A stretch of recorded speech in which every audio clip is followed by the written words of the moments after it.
नमस्कार। मैं professor M Shahul Hamid, Aligarh मुस्लिम university Aligarh. पाठ्यक्रम अनुवाद, आवश्यकता और स्वरूप, इसके अंतर्गत सप्ताह 4 व्याख्यान 19 अनुवाद क्या है, कला या शिल्प, अनुवाद एक विकसित विज्ञान, अनुवाद और भाषा विज्ञान परिचय। इसके अंतर्गत अनुवाद और भाषा विज्ञान परिचय 2। इससे पहले व्याख्यान में हमने भाषा विज्ञान क्या है ये समझाया, आप लोग उसको समझ चुके होंगे। अब अनुवाद और भाषा विज्ञान का संबंध, अनुवाद और ध्वनि विज्ञान। अनुवादक द्वारा अनुदित सामग्री को दो प्रकार के शब्द हो सकते हैं, एक अनुवादित शब्द और दूसरा अनुवादित नहीं किए गए शब्द, जिन्हें अक्सर कुछ परिवर्तनों के साथ मूल रूप से लक्ष्य भाषा में लाया जाता है। इन दूसरे प्रकार के शब्दों को मूल भाषा से लक्ष्य भाषा में लाने के लिए अनुवादक को ध्वनि विज्ञान की सहायता प्राप्त करनी चाहिए। ऐसे शब्द अक्सर नामकरण या तकनीकी शब्द होते हैं। ध्वनि विज्ञान के कई प्रकार होते हैं, जिनमें वर्णनात्मक ध्वनि विज्ञान और तुलनात्मक ध्वनि विज्ञान, इन दोनों प्रकारों की सहायता से अनुवादक अक्सर लेता है, इनकी सहायता लिया जाता है।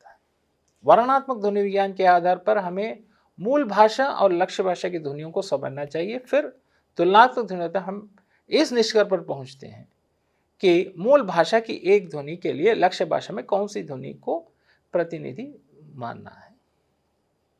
तो अब ध्वनियों के चयन पर बात।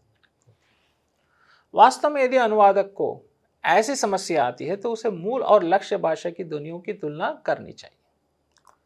तुलना करते समय ध्वनियों के आधार पर 4 प्रकार बन सकते हैं।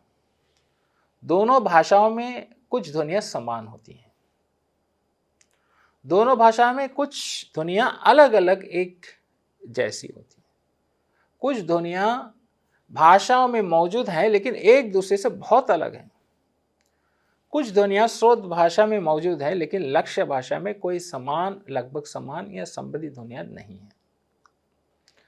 जब मूल भाषा की ध्वनि या उससे संबंधित ध्वनि लक्ष्य भाषा में अनुपस्थित होती है, सबसे कठिन समस्या तब आती है जब लक्ष्य भाषा में ना तो स्रोत भाषा की ध्वनि मौजूद है और ना ही उसके अनुरूप ध्वनि। ध्वनि के दृष्टिकोण से अनुवादक के लिए यह एक बहुत बड़ी चुनौती है। ध्वनि की स्थिति में यह समस्या उच्चारण से संबंधित है और इसके लिए आवश्यकता अक्सर अनुवादक द्वारा अनुभव की जाती है। अनुवादक इस समस्या को 3 रूपों में हल कर सकता है। यदि सुनने वाले व्यक्ति के लिए कोई भ्रम उत्पन्न नहीं होता है तो अनुवाद में ऐसे शब्दों को मूल रूप में अर्थात मूल ध्वनि या ध्वनियों के उच्चारण के अनुसार उच्चारित किया जा सकता है। यदि समझ में भ्रम उत्पन्न होने की संभावना है या अनुवादक सही उच्चारण नहीं कर पाते हैं या ऐसे मूल उच्चारण को प्रदान करना आवश्यक नहीं है तो ध्वनि को लक्ष्य भाषा में निकटतम ध्वनि में सरल बनाया जा सकता है।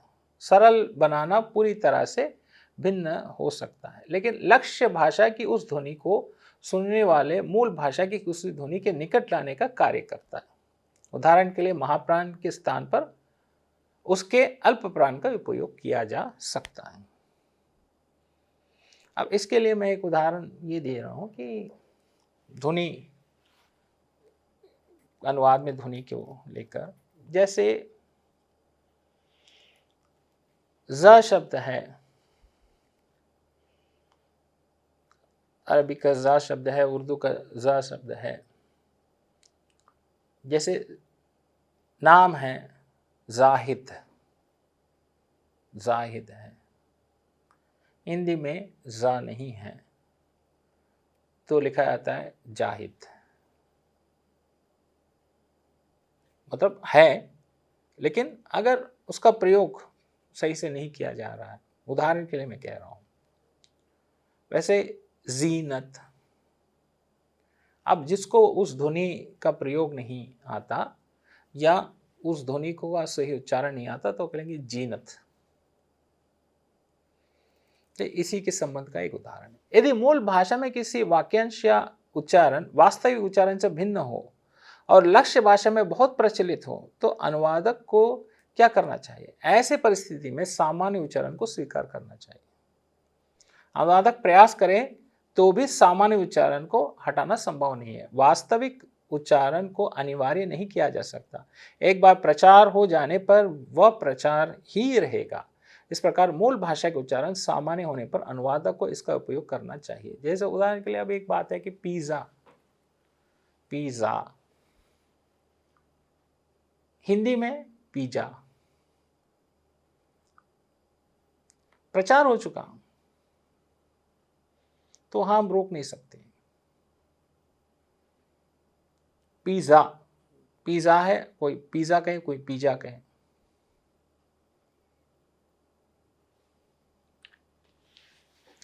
यदि लक्ष्य भाषा में एक ही समय में कई उच्चारण सामान्य है तो अनुवादक को किसे स्वीकार करना चाहिए? कभी कभी मूल भाषा के किसी शब्द समूह के लक्ष्य भाषा के एक ही समय में कई उच्चारण सामान्य होते हैं। ऐसी स्थिति में अनुवादक को 3 सुझाव ले जाने के। दुभाषी उन उच्चारण में से सबसे अधिक उपयोग किए जाने वाले उच्चारण का उपयोग करें।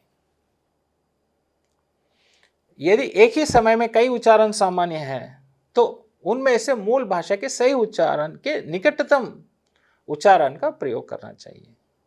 कभी कभी स्रोत भाषा में एक अधिक शब्द का उच्चारण लक्ष्य भाषा में निकट प्रचलित हो जाते हैं कि उस भाषा में दोनों प्रायः पूर्ण स्वीकृत से होते हैं।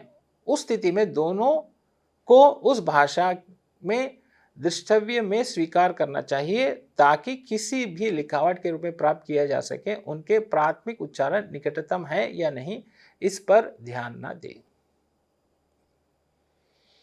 जैसे अभी यूनिवर्सिटी लिखा भी जा रहा है, एसोसिएट, एसोसिएट है, एसोसिएट है, यूनिवर्सिटी है, यूनिवर्सिटी है। वर्तनी में भी जो है हमें उसमें जो है उसको लेकर समस्या उत्पन्न हो जाती है। एक भाषा के सही उच्चारण के लिए उस भाषा में संयुक्त स्वर, संयुक्त व्यंजन, अनुनासिक स्वर, स्वर अनुक्रमण, व्यंजन अनुक्रमण, बलाघात, सुर लहर, संगम तथा अक्षरिक विभाजन आदि का ध्यान रखना बहुत महत्वपूर्ण है। तो उच्चारण में हमें बहुत सारी चीजों पर ध्यान रखना चाहिए। अनुवाद और अनुलेखन। अनुवादित सामग्री में 2 प्रकार के शब्द होते हैं। एक अनुवादित होने वाले शब्द, दूसरा जैसे कि विशेष नाम या तकनीकी शब्द, इनका अनुवाद नहीं किया जाता है और कुछ रूपांतर के साथ सामान्यतः मूल रूप में लक्ष्य भाषा में लिखा जाता है। यहाँ शोध भाषा के उन शब्दों का लक्ष्य भाषा में लिखने की जटिलता पर विचार करना चाहिए। यह लिपि विज्ञान से संबंधित है। अब जैसे कुछ जगहों के नाम हैं, अब उन जगहों के नाम के लिए अगर उसका शब्द नहीं है, जैसे अब इंडिया है तो हम भारत कह रहे हैं, ठीक है। अमेरिका है, अमेरिका हम लिखते हैं। श्रीलंका है तो हम लिखते हैं श्रीलंका। तो कुछ तकनीकी शब्द हैं या कुछ ऐसे नाम जिसके लिखावट में, लिखने में जो जटिलता उत्पन्न। अनुवाद में इस प्रकार की जटिलता 2 रूपों में आती है। जब कोई अनुवादक किसी से जानकारी सुनता है और उसे लिखित रूप में अनुवादित करता है तो वो सबसे पहले शोध भाषा की ध्वनि को लक्ष्य भाषा की ध्वनि में परिवर्तित करता है और फिर लक्ष्य भाषा उन ध्वनियों के प्रतिनिधि लिपि चिन्ह में उन्हें लिखता है। अब यहाँ पे एक प्रोसेस है। अंग्रेजी नाम है,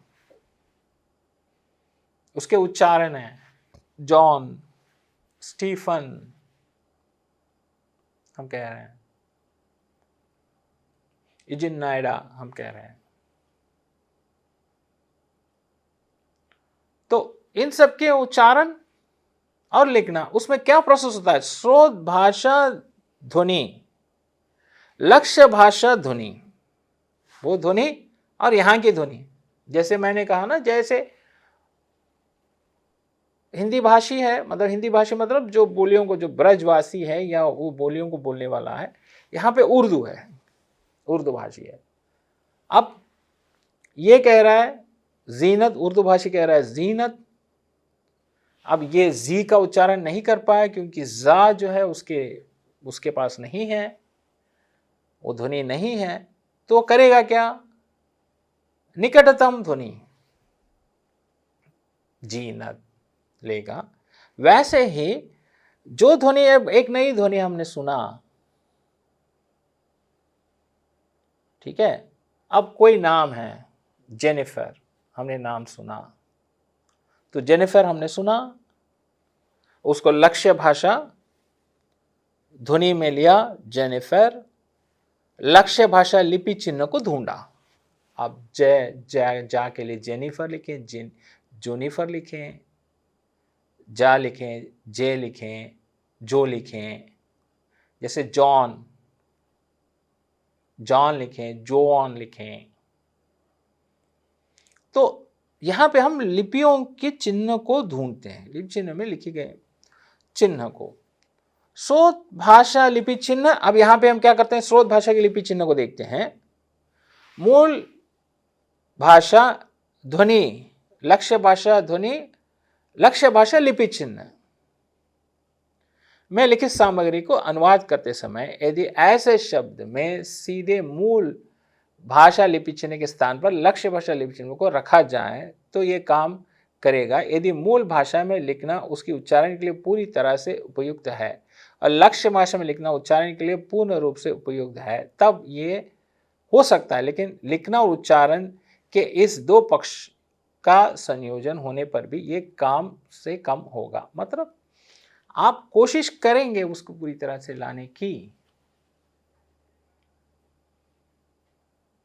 अब वो लिखित रूप चल जाएगा।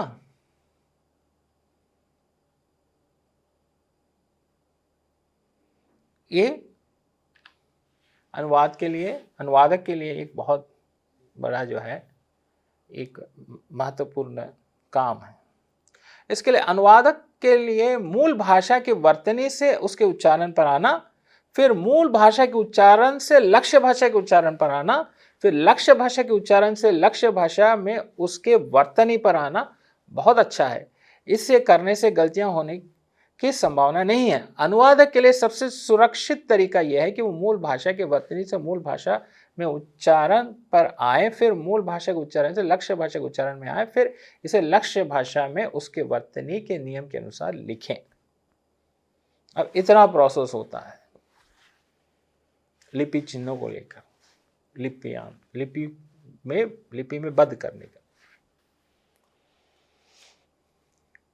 ऐसे फ्रेंच नाम हैं, जर्मन नाम हैं, रशियन भाषा में नाम है, अफ्रीकन भाषा में नाम है, क्रेक। अब उसका उच्चारण और उसको कैसे लिखेंगे। लिप्यांतरण, ट्रांसलिटरेशन तब होता है जब मूल भाषा की वर्तनी में उपयोग किए गए अक्षरों को लक्ष्य भाषा में उपलब्ध समान ध्वनि वाले अक्षर द्वारा प्रतिस्थापित नहीं किया जा सकता। लगभग समान ध्वनि वाले अक्षर जब वे भी उपलब्ध नहीं होते हैं, निकट ध्वनि वाले अक्षर या जब वे भी उपलब्ध नहीं है, तो जो भी अक्षर उपयुक्त हो सकता उसका प्रयोग करना है। प्रतिलेखन, ट्रांसक्रिप्शन तब होता है जब मूल भाषा के शब्द के लेखन को नजरअंदाज करते हुए उसके उच्चारण के आधार पर लक्ष्य भाषा में उस उच्चारण के अनुसार लिखा जाता है। अब आगे हम देखेंगे अनुवाद और अर्थ विज्ञान।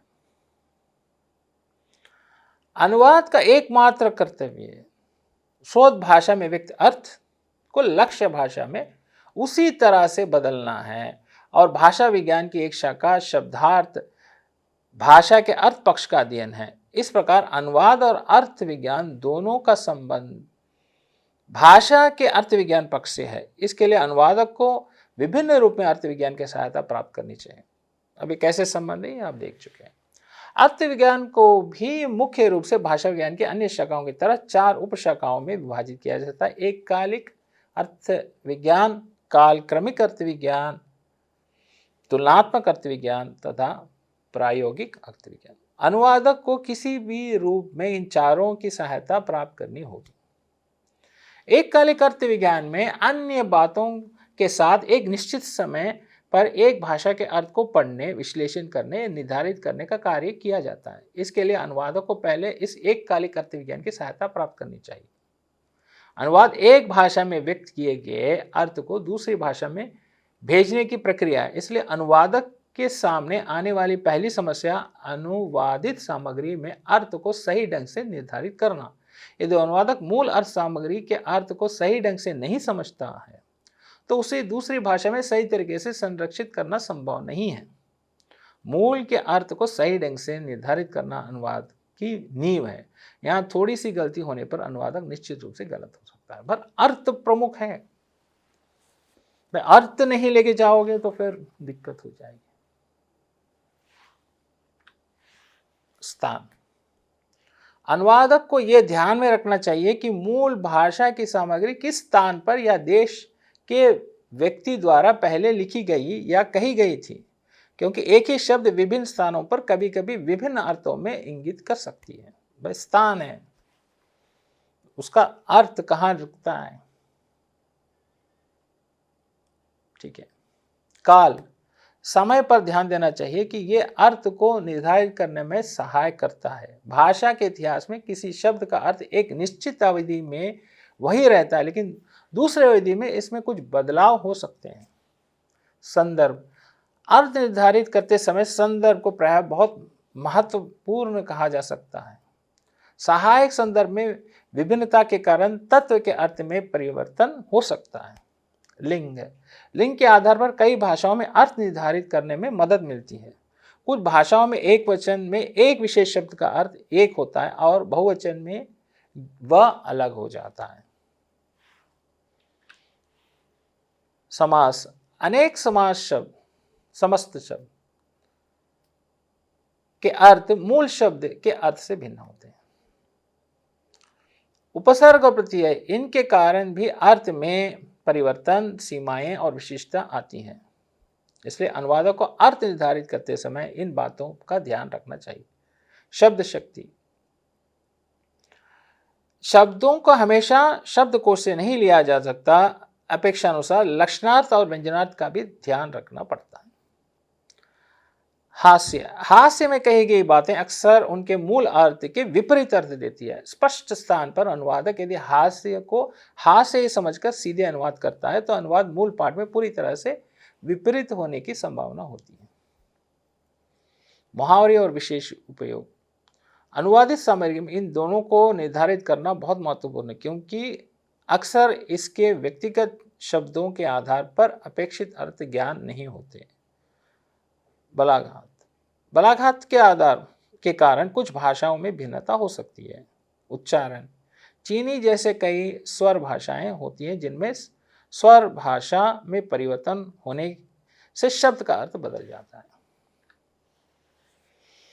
अब हमने देखा कि अर्थ का कितना महत्व है।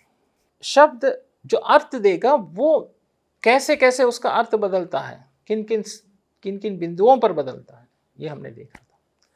समानार्थक अभिव्यक्ति की तलाश, मूल भाषा की सामग्री के सही अर्थ को निर्धारित करने के बाद अनुवादक लक्ष्य भाषा में उसकी समानार्थक स्वाभाविक अभिव्यक्ति की खोज में ध्यान केंद्रित करता है। इस संदर्भ में अनुवादित सामग्री को इस प्रकार से प्रस्तुत किया जाना चाहिए कि लक्ष्य भाषा के बोलने वाले मूल सामग्री के समान अर्थ प्राप्त करें। इसके लिए उसे बहुत सावधान रहना चाहिए। अनुवाद में इस संदर्भ में ऊपर बताए गए पहलुओं पर ध्यान देना चाहिए। समानार्थक स्वाभाविक अभिव्यक्ति का एक विशेष अर्थ है। इसमें समानार्थक का अर्थ है मूल भाषा में व्यक्त किए गए अर्थ के समान अर्थ वाला, और स्वाभाविक का अर्थ है लक्ष्य भाषा में स्वाभाविक या विशेषता के अनुसार, अर्थात अनुवाद ऐसा होना चाहिए कि वो अनुवाद की तरह ना लगे, लक्ष्य भाषा की विशेषता के दृष्टिकोण से सुविधाजनक पढ़ते समय ऐसा लगे कि वो भाषा में पहले से लिखा गया है। इसी प्रकार समानार्थक अर्थ विज्ञान से संबंधित और स्वाभाविक शब्द, रूप, मुहावरे और वाक्य रचना जैसे तत्व से संबंधित अर्थ भाषा की संरचना से है।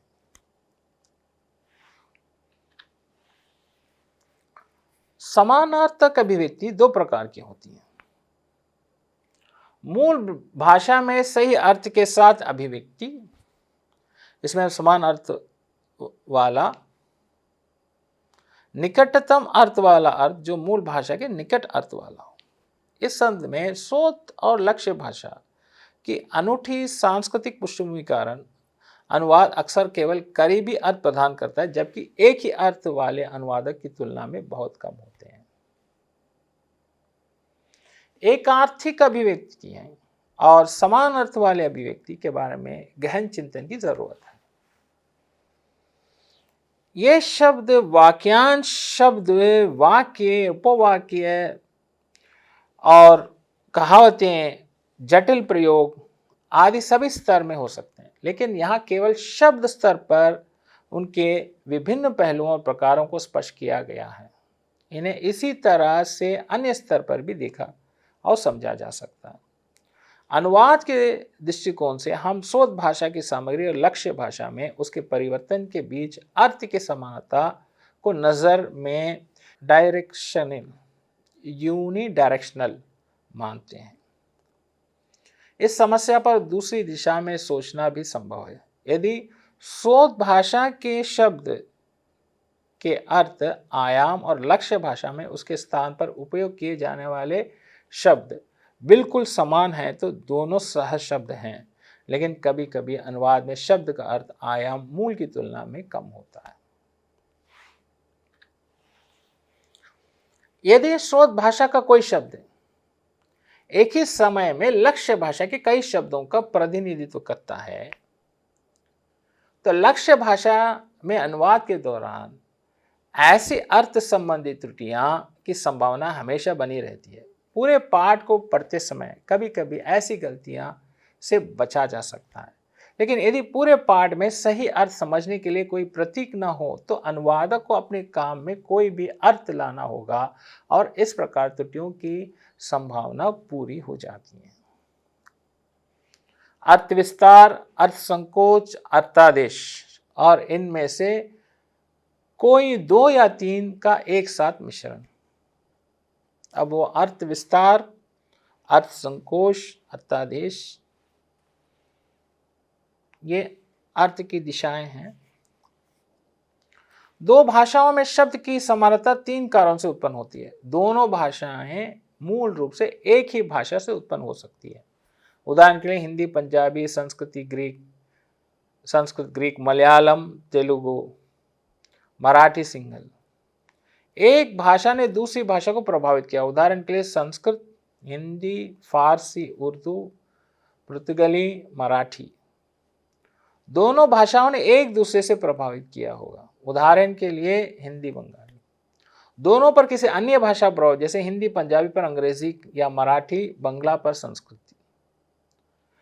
इस समानता के परिणाम अनुवादक अनुवाद में लक्ष्य भाषा में उपलब्ध स्रोत भाषा के किसी भी शब्द को रखने के प्रलोभन का विरोध नहीं कर पाता, लेकिन अक्सर ऐसा होता है कि ये समश्रोत्रीय शब्द अर्थ परिवर्तन के कारण अर्थ में एक जैसे नहीं होते, जिससे अनुवाद कभी हास्यास्पद तो कभी गलत हो जाता है। मूल सामग्री का बोध नहीं हो पाता।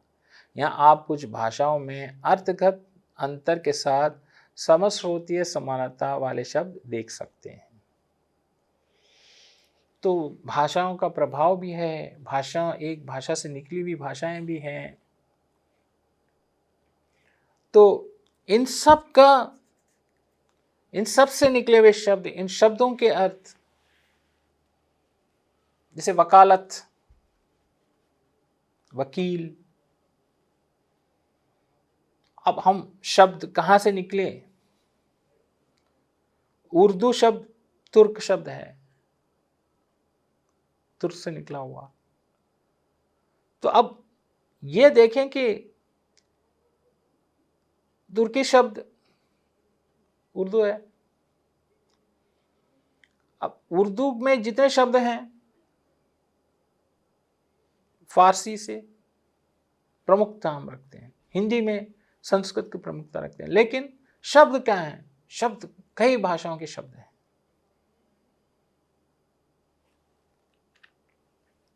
निष्कर्ष था, अर्थ की दृष्टि से अनुवाद में विचार करने के लिए और भी कई बातें हैं। हमने यहाँ 2-3 बातें बताई हैं।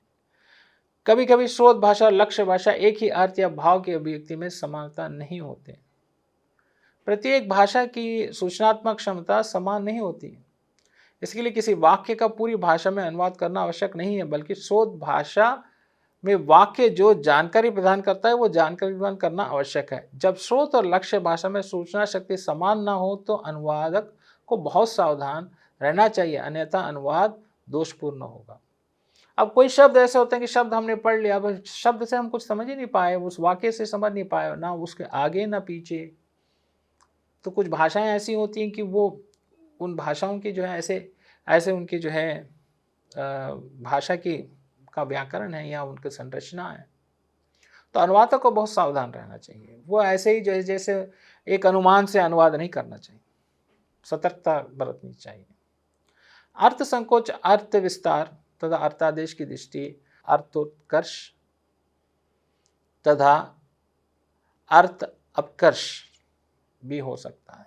यहाँ पे उपकर्ष भी हो सकता है अर्थ का और अपकर्ष भी हो सकता है। तो हमने अनुवाद और भाषा विज्ञान का संबंध देखा। कुछ शब्दावलियाँ जोड़ी गई हैं जिससे अनुवाद करते समय आपको सहायता मिले। गैसेट राजपत्र, गैसेट एडमिनिस्ट्रेशन प्रशासन, सर्कुलर परिपत्र, इंस्ट्रक्शन अनुदेश, प्रपोजल प्रस्ताव, रूल नियम, सेक्रेटरी सचिव, सेक्शन अनुभाग, क्लर्क लिपिक क्लर्क, ऑफिस कार्यालय, हेडक्वार्टर्स मुख्यालय, ऑफिसर अधिकारी, इंस्पेक्टर निरीक्षक, इंस्ट्रक्टर अनुदेशक, स्कीम योजना, अकाउंटेबिलिटी जवाबदेही, एक्शन कार्यवाही, एडमिनिस्ट्रेशन प्रशासन। आज का व्याख्यान यहीं समाप्त होता है। संदर्भ पुस्तक, ग्रंथ और अन्य प्रकाशन, अनुवाद विज्ञान सिद्धांत और प्रविधि भोलानाथ तिवारी, अनुवाद विज्ञान की भूमिका कृष्ण कुमार गोस्वामी। वेबसाइट पर उपस्थित अन्य सभी प्रकाशनों को इसमें सम्मिलित किया गया है, संदर्भ के रूप में लिया गया है, उदाहरणों को लिया गया है ताकि इसकी सामग्री में जोड़ा जाए। इसकी सामग्री में जुड़े हैं संदर्भ के रूप में, और उसको व्याख्यान के रूप में मैंने अब प्रस्तुत भी किया है ताकि आप लोग इसको अच्छी तरह से समझ सके और हमारा व्याख्यान सरल हो। आज का व्याख्यान यहीं समाप्त होता है। धन्यवाद, नमस्कार।